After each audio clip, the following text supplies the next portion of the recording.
Hello అండి, అందరికీ welcome to కుచ్చు స్పెషల్ డిషెస్. సింపుల్గా ఈజీగా చాలా టేస్టీగా ఉండే ఒక సింపుల్ కోడిగుడ్డు కూర ఎలా చేసుకోవాలో చూపిస్తున్నాను. ముందుగా స్టవ్ ఆన్ చేసుకొని ఒక కడాయి పెట్టుకొని 2 టేబుల్ స్పూన్ల దాకా నూనెను వేసుకొని నూనె కొంచెం వేడి అయిన తర్వాత 2 మీడియం సైజు ఉల్లిపాయలను సన్నగా కట్ చేసుకొని వేసుకోండి. అలాగే సన్నగా కట్ చేసిన కొత్తిమీర, 4-5 పుదీనా ఆకులు, 2-3 రెమ్మల కరివేపాకు వేసుకొని అల్లం వెల్లుల్లి పేస్ట్ 1 టేబుల్ స్పూన్ దాకా వేసుకొని అల్లం వెల్లుల్లి పేస్ట్ పచ్చివాసన పోయేదాకా ఫ్రై చేసుకోండి. అల్లం వెల్లుల్లి పేస్ట్ పచ్చివాసన పోయి ఉల్లిపాయలు కొంచెం పింక్ కలర్కి వచ్చిన తర్వాత జీలకర్ర పొడి 1/2 టీ స్పూన్, అలాగే గరం మసాలా పొడి 1/2 టీ స్పూన్, ధనియాల పొడి 1 టీ స్పూన్ దాకా వేసుకోండి, టేస్ట్ బాగుండిద్ది. అలాగే పసుపు 1/2 టీ స్పూన్ దాకా వేసుకొని రెడ్ చిల్లీ 1 టీ స్పూన్ దాకా వేసుకొని అంతా కలిసేటట్టుగా ఒకసారి బాగా కలుపుకొని 1 నిమిషం పాటు వేయించుకోండి ఈ మసాలాలను.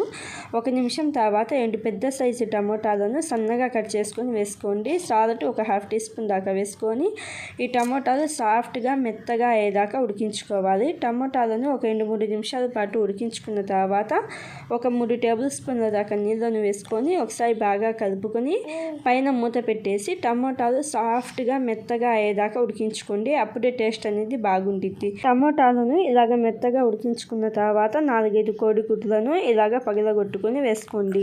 ఇలాగ 4-5 కోడిగుడ్లను పగలగొట్టుకొని వేసుకున్న తర్వాత పైన మూత పెట్టేసి మంట మీడియం ఫ్లేమ్లో పెట్టేసి ఒక 2-3 నిమిషాల పాటు బాయిల్ చేసుకోవాలి.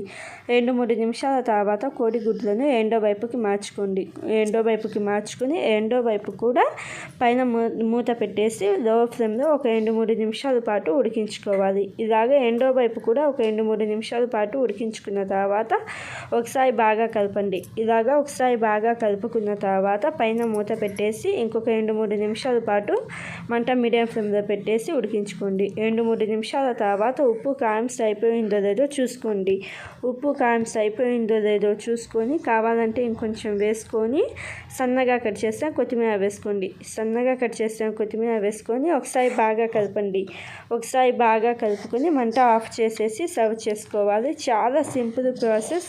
సింపుల్గా ఈజీగా క్విక్గా అయిపోయింది. టేస్ట్ మాత్రం చాలా బాగుండిద్ది. అన్నంలోకి కాకుండా చపాతీలోకి చాలా టేస్టీగా ఉండిద్ది.